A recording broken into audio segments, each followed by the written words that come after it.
is so important that others understand those circumstances that are going on that we may not even think are relevant to share with them. But as we provide information and context, really, context is really critical here, then they will begin to help us as leaders to accomplish our goal. If that administrator, if I had taken the time to stop and explain what was going on and said, look, I need help for this patient, then I guarantee you that administrator would have been willing to just come alongside and help me. So that is a lesson that we really want to encourage the people we lead to have that critical thinking. And one of the ways to do that is by providing them context.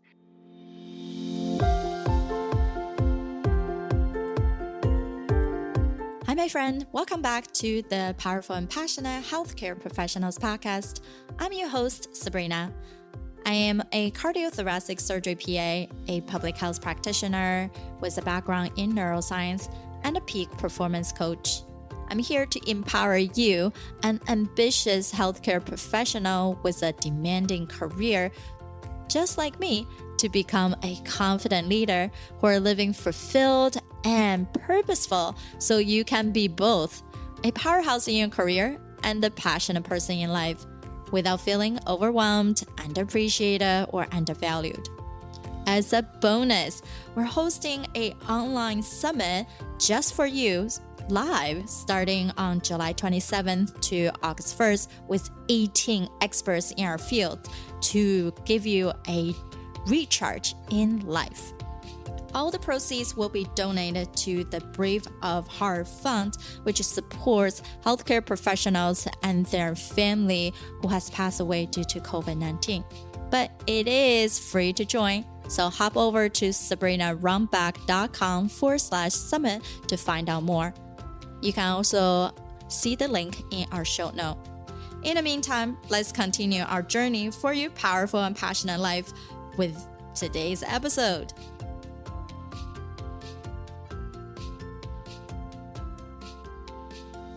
Hi, my friend. This is Sabrina. Nice to have you coming back to another episode with us. And today, we have the honor of having Dr. Darlene A Mayo with us. She's a neurosurgeon and a neuroscientist who helps healthcare professionals and other high achievers reach peak performance of mind, body, and spirit using groundbreaking techniques in neuroscience so you can unlock your full potential.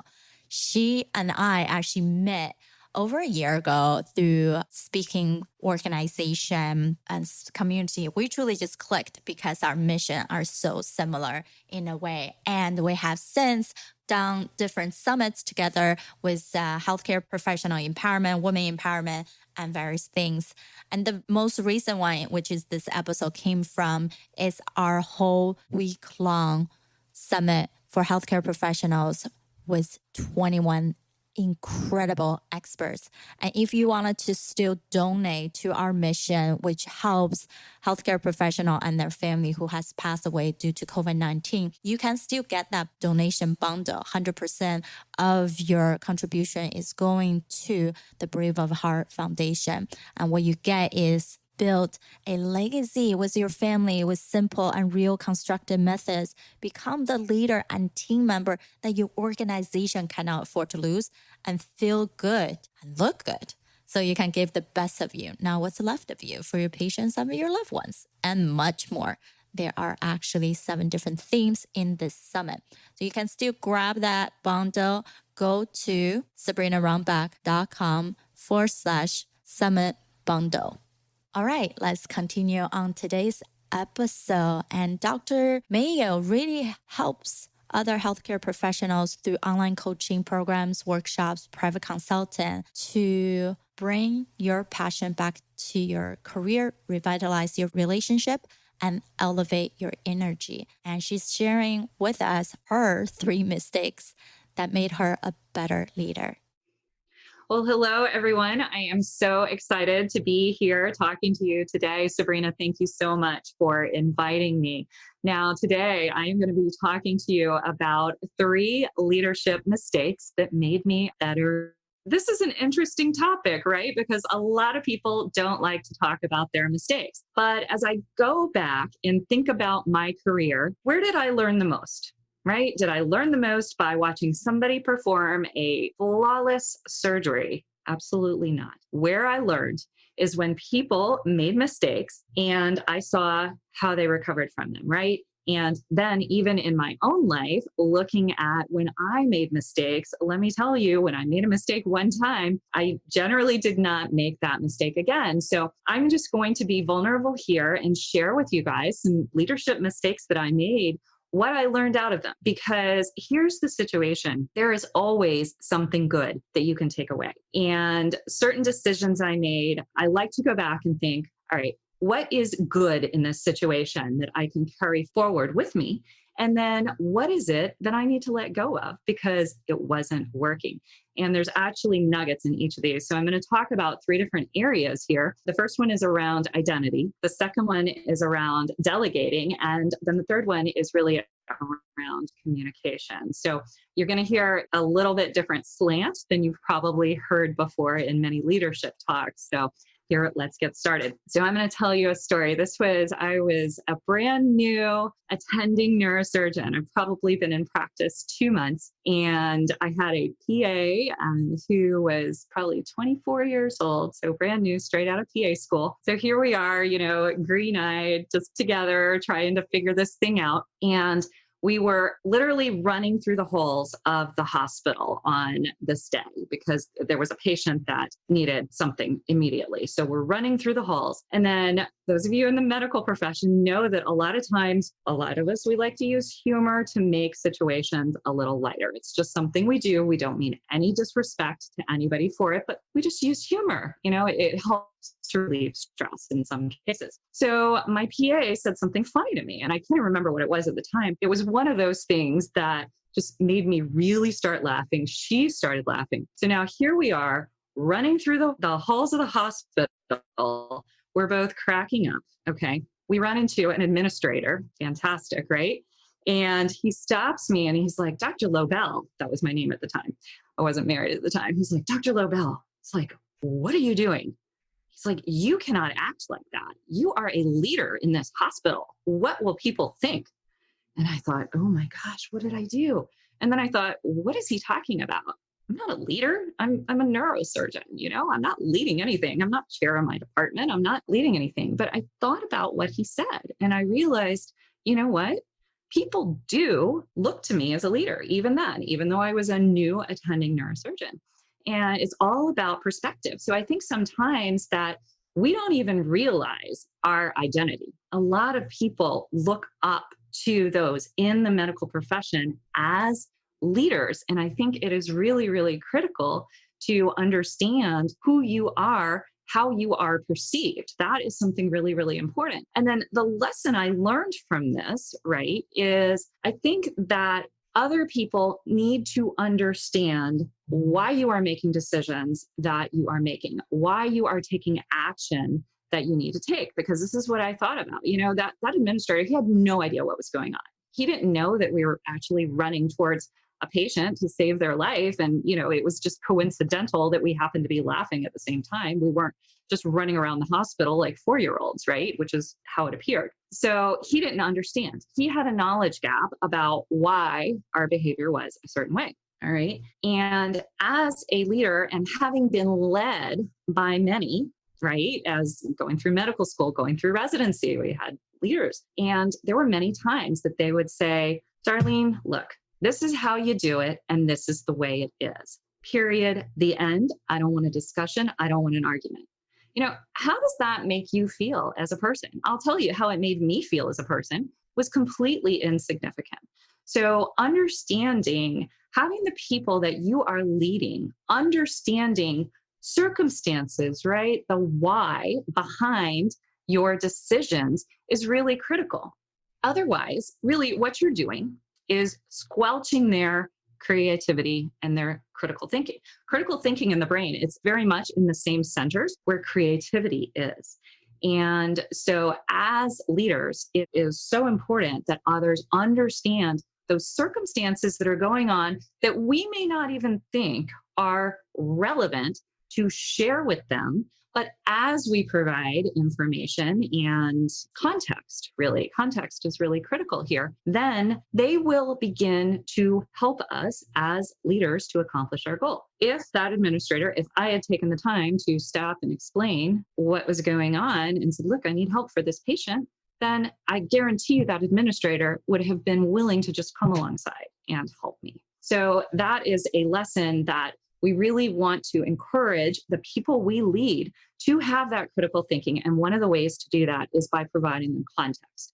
Now, that is not to say that we can't make decisions that are unpopular sometimes, because as leaders, sometimes we have to make unpopular decisions, right? But allowing people to have a voice is really critical. And that's something that I do as I lead others in my company and in my environment, is to help them feel empowered for critical thinking. So that is number one. Number two, I want to talk about delegating. So I am a person that has always is a perfectionist, right? And I used to love to micromanage things, all right? And then there was a situation where when I was working up at Cleveland Clinic, I was practicing as an attending neurosurgeon, and I was running clinical trials, and I was teaching. So triple threat. What does triple threat mean? Well, actually, it's a triple threat to you as a provider if you are not careful, because triple threat can lead to burnout for you.